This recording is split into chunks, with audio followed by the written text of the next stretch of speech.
தமது கண்டுபிடிப்பில் சேசு திருப்தி அடைகிறார். அவர் அந்த பெரிய குகைக்குள் திரும்பி போய் சுற்றிலும் அடைப்புள்ள ஒரு இடம் இருக்கிறதா என்று தேடுகிறார். காற்றால் உள்ளே அடித்து வரப்பட்டு அங்கே கிடக்கிற காய்ந்த இலைகளை அங்கே அவர் குவியலாக சேர்க்கிறார். ஒரு மிக பரிதாபமான தற்காலிக படுக்கை. அவருடைய சரீரத்திற்கும் வெறுமையான பனிக்குளிருள்ள தரைக்கும் இடையே வைக்கப்பட்ட காய்ந்த இதழ்களில் ஒரு மெல்லிய அடுக்கு.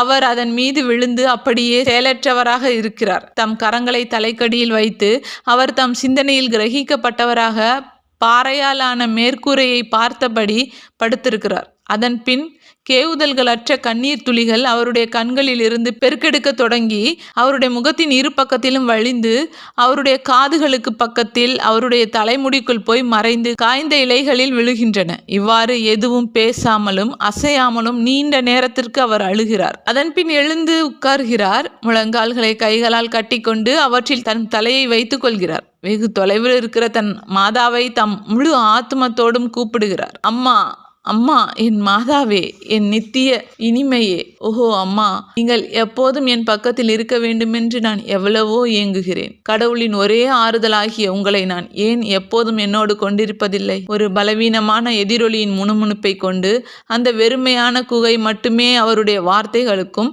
கேவுதல்களுக்கும் பதிலளிக்கிறது. தம் தாயிடம் தாம் செய்த எளிய மன்றாட்டு அவருக்கு ஆறுதல் தந்ததைப் போல இப்போது கூடுதல் அமைதியோடு தான் அழுகிறார். என்றாலும் சேசு தொடர்ந்து அழுது கொண்டுதான் இருக்கிறார்.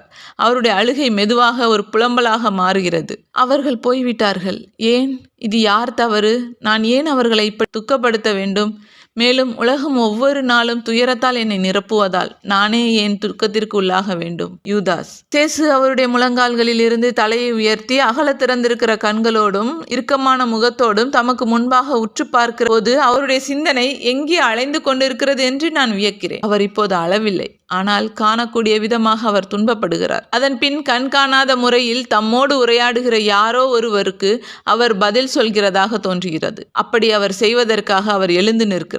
நான் ஒரு மனிதன், பிதாவே, நானே அந்த மனிதன். காயப்படுத்தப்பட்டு என்னிடமிருந்து கிழித்தெடுக்கப்பட்ட நட்பு என்னும் புண்ணியம் கூறிய வேதனைக்குட்பட்டு முனகி புலம்புகிறது. சகல துன்பங்களையும் நான் அனுபவிக்க வேண்டும் என்பது எனக்கு தெரியும். கடவுள் என்ற முறையில் அது எனக்கு தெரியும். மனிதனாகவும் உலகின் நன்மைக்காக நான் இதை விரும்புகிறேன். ஆனாலும் ஓ பிதாவே, இது எப்படிப்பட்ட துயரமாயிருக்கிறது. வனாந்தரத்தில் உம்முடையவும் என்னுடையும் இஸ்பிரித்துவோடு நான் வாழ்ந்த காலத்தை விட இந்த நேரம் மிக அதிக துயரம் நிறைந்ததாயிருக்கிறது. யூதாஸ் என்னும் பெயருள்ள அந்த அருவருப்பான நெளிவு சுழிவு நிறைந்த மனித பிறவியை நேசியாமலும் என் பக்கத்தில் தாங்கிக் கொள்ளாமலும் இருக்கும்படி எனக்கு வருகிற தற்போதைய சோதனை மிக பலமாயிருக்கிறது. பிதாவே, அதை நான் மனத்தால்